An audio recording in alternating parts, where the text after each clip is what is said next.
Hello दोस्तों, तो आपका को क्राइम स्टोरी के एपिसोड नंबर 65 में स्वागत है। दोस्तों 9 जून बुधवार का दिन था।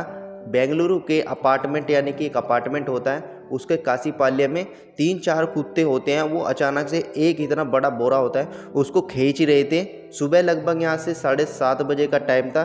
तो जैसे ही लोग बाग आ जा रहे थे, उन्होंने देखा कि वहाँ पे जो बोरा होता है उसके ऊपर खून भी लगा हुआ था। और जो कुत्ते थे वो भी यहाँ से एक नाला सा होता है यानी कि एक गोडाउन वगैरह होता है, उसमें से उसको बाहर खींच रहे थे। तो जैसे लोगों को पता चला कि इसमें कुछ यहाँ से सनकी सी है, मतलब कुछ अलग सा लग रहा था, तो वहाँ से उन्होंने पुलिस को तुरंत फ़ोन किया।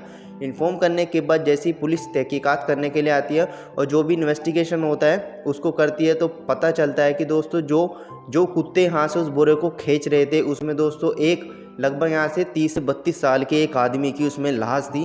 और दोस्तों वो लाश इतनी तरीके से यानी कि इतनी बेदर्द तरीके से यहाँ से उसको मारा गया था, टॉर्चर किया गया था, यहाँ तक कि उसके प्राइवेट पार्ट पर भी बहुत ही यहाँ से करंट वगैरह और लाते वगैरह की इतनी मारी गई थी।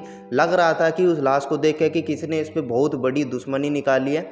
आखिरकार दोस्तों जो पुलिस होती है तुरंत एक्शन में आती है और जो भी बेंगलुरु के जहाँ पे अपार्टमेंट में वो लाश बरामद की गई थी वहाँ के पूरे इलाके को सील किया जाता है और पूरी शनाख्त की जाती है। आखिरकार दोस्तों पता चलता है जिस लाश यहाँ से बॉडी की पी गई थी उसका नाम दोस्तों रेणुका स्वामी होता है। अब आपको बताता हूँ दोस्तों, ये रेणुका स्वामी बेंगलुरु का इतना चर्चित केस बना हुआ था क्योंकि इसको मानने के लिए यहाँ से एक दर्शन होता है, यानी कि दर्शन एक एक्टर होता है कन्नड़ फिल्म का एक्टर, प्रोड्यूसर और दोस्तों उसे लेखक भी कह सकते हैं। वो इतने यहाँ से फिल्में बना चुका था, पर उसने उस पर क्या दुश्मनी थी कि उसने इतनी बेरहम तरीके से लगभग यहाँ से 3 से 4 अपने दोस्तों के साथ मिलकर पहले उसको गोडाउन में मिलाया। गोडाउन में बुलाने के बाद उसके साथ इतनी बेरहम तरीके से मारपीट करी। मारपीट करने के बाद उसके सिर में प्राइवेट पार्ट पर इतनी बेरहम तरीके से वार किया कि यहाँ से एंड मौके पर उसकी मौत हो चुकी। अब दोस्तों ये चौंकाने वाली बात यह है कि उसने बेरहम तरीके से उसको क्यों मारा, ऐसी क्या दुश्मनी रही होगी, वही आज आप में इस केस के पीछे की डार्क रियलिटी बताने वाला हूँ। दोस्तों करें स्टार्ट और जानते हैं इस केस के पीछे की डार्क स्टोरी की डार्क रियलिटी।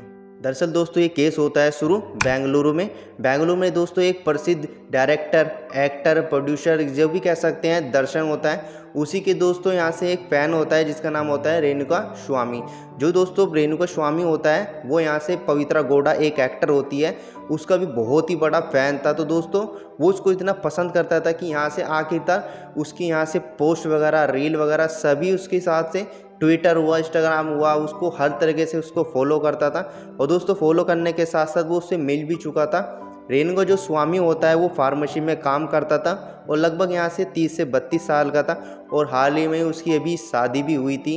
तो इसी तरीके से अपना वो जीवन व्यतीत कर रहा था। और जो तीनों के तीनों होते हैं वो साउथ में ही रहते थे, यानी कि अपना बेंगलुरु में ही रहते थे। इसी तरीके से उनका जीवन चल रहा था। पर अचानक से दोस्तों क्या होता है, जो पवित्रा होती है यानी कि पवित्रा गौड़ा एक्टर होती है, जो यहाँ से उसको पता नहीं था कि ये कौन है कौन नहीं। आखिरकार दोस्तों वो उससे मिल भी जाता है। लगभग 3 से 4 बार मिलने के बाद उसे पता चल जाता है कि ये मेरा बहुत बड़ा फ़ैन है। अब दोस्तों जो पवित्रा होती है वो यहाँ से दर्शन को भी जानती थी क्योंकि उसके साथ वो काम भी कर चुकी थी, वो एक्टर के हिसाब से भी, और यहाँ से जो प्रोड्यूसर था उसकी 2-3 फिल्में उन्होंने डायरेक्ट भी की थी। तो इसी तरीके से वो इन दोनों के बीच में बहुत ही नज़दीकियाँ आ जाती है। और दोस्तों आपको बताते हो जो दर्शन होता है ऑलरेडी पहले यानी कि शादीशुदा था, पर जो शादीशुदा होने के साथ जो उसकी पत्नी होती है उसको भी सब पता था। वो भी करती तो करती क्या, उसने कई बार दर्शन को टोका भी था, तुम इसके साथ मत रहा करो, मुझे अच्छा नहीं लगता। पर जो डायरेक्टर होता है दर्शन वो यहाँ से उसकी बात नहीं मानता। अक्सर यहाँ से पोस्ट और यहाँ से अपनी रील वगैरह उसके साथ डालता रहता था। इतनी पोस्ट और रील थी कि लोगों को ये भी लगने लगा था कि ये लगभग यहाँ से 10 साल तक शादीशुदा है, यानी कि इन्होंने दोनों ने शादी भी कर ली है।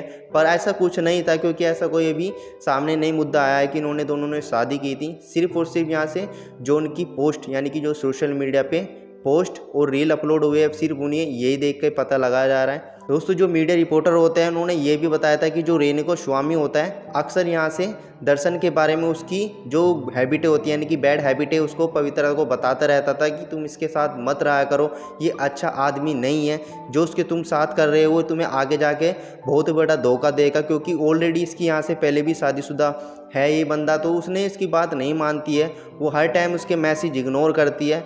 आखिरकार दोस्तों जो रेणुका स्वामी होता है एंड मौके पे आके उसकी कुछ ऐसी अश्लील वीडियो फोटो वगैरह उसके मोबाइल पर सेंड करता है, जो दोस्तों पवित्रा देखकर बहुत ही ज़्यादा गुस्से में आ जाती है और यहाँ से जो इरिटेट हो जाती है उनको फ़ोटो वीडियो को देखकर, तुरंत इतनी एग्रेसिव आ जाती है और इतना इग्नोर नहीं कर पाती है क्योंकि वो फ़ोटो वीडियो इतने अश्लील और इतने आपत्तिजनक थे कि वो बिल्कुल भी इग्नोर नहीं कर पाती है। वो तुरंत यहाँ से दर्शन को फ़ोन मिलाती है। फ़ोन मिलाने के बाद वो फ़ोन करने के बाद उसके घर पे आ जाता है। वो सारी की सारी जो फ़ोटो वीडियो होती है वो उसको यहाँ से दिखा देते हैं कि इस तरीके से मुझे एक बंदा है रेणुका स्वामी, वो मुझे हर टाइम यहाँ से टॉर्चर कर रहता है। पहले तो मैं इसके मैसेज इग्नोर करती थी, पर जब मैं इसको मैसेज इग्नोर करने लगी तो उसने कुछ इस तरीके से मुझे वीडियो फोटो ये भेजने स्टार्ट कर दिए। आखिरकार दोस्तों जो दर्शन होता है वो प्लान बनाता है कि हमें कुछ ना कुछ तो ये करना पड़ेगा, इसका बैंड बजाना पड़ेगा। जो पवित्रा होती है वो उसको सुपारी दे देती है कि इसकी हत्या तुम्हें करनी पड़ेगी, चाहे तुम अपने दोस्तों के साथ आओ, 3 के साथ आओ, पर ये आदमी मुझे ज़िंदा नहीं चाहिए। आखिरकार दोस्तों जो पवित्रा होती है वो दर्शन होता है अपने 3-4 दोस्तों के साथ मिलकर ये प्लान बनाता है। वो क्या करता है, बेंगलुरु में जाता है। बेंगलुरु में उसका एक अपार्टमेंट होता है, गोडाउन वगैरह, तो वो यहाँ से उसको फ़ोन करता है, फ़ोन करके बुलाता है। पहले तो वो पवित्रा को कहता है कि तुम इसको फ़ोन करके बुलाओ कि मुझे तुम्हारे से मिलना है, मुझे तुम्हारे से कुछ बात करनी है।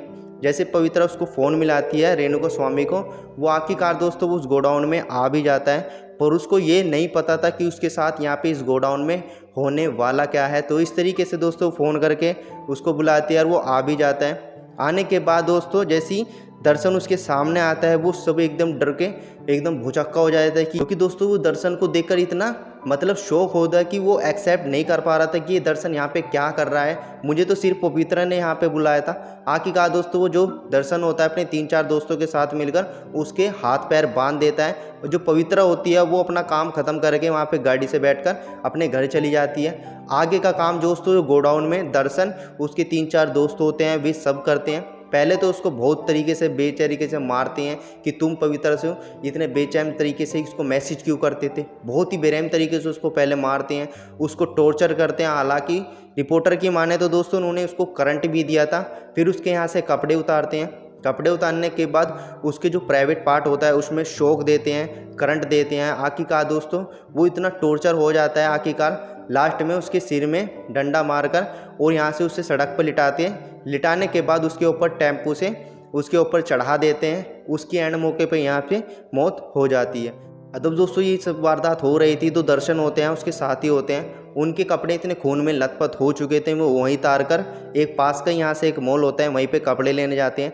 कपड़े लेने के बाद वे सारे के सारे जो खून में कपड़े बने हुए थे वो वहीं पर गिर कर उनमें आग लगा देते हैं और नए कपड़े पहनकर वे सारे के सारे वहाँ पे चले जाते हैं। चले जाने के बाद दोस्तों जो उसकी बॉडी होती है रेणुका स्वामी की एक अपार्टमेंट के बाहर वहीं पे छोड़कर चले जाते हैं।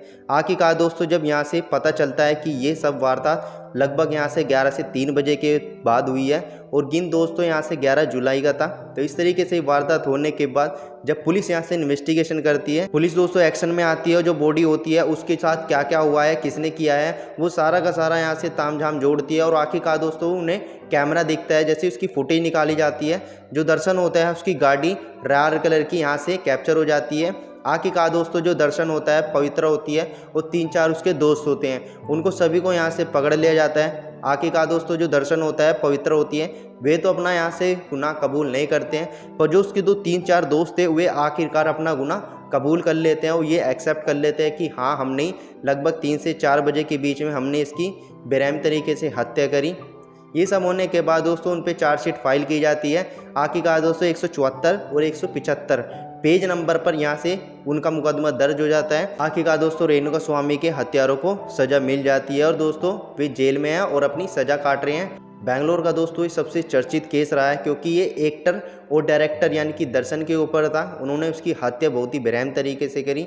आखिरकार दोस्तों ये केस यहीं पे एंड होता है। रेणुका स्वामी की जो भी हत्यारे थे उनको सज़ा मिल चुकी है, वो सारे के सारे अपनी जेल में और सज़ा काट रहे हैं। दोस्तों ये केस कैसा लगा आपको कमेंट करके बताना। ऐसी वीडियो देखने के लिए लाइक से सब्सक्राइब कर लेना। मिलते हैं नहीं दोस्तों किसी और क्राइम से रिलेटेड वीडियो के साथ, तब तक अपना ध्यान रखें, सतर्क रहे, देखते रहे दोस्तों easy tech channel. Take care and bye.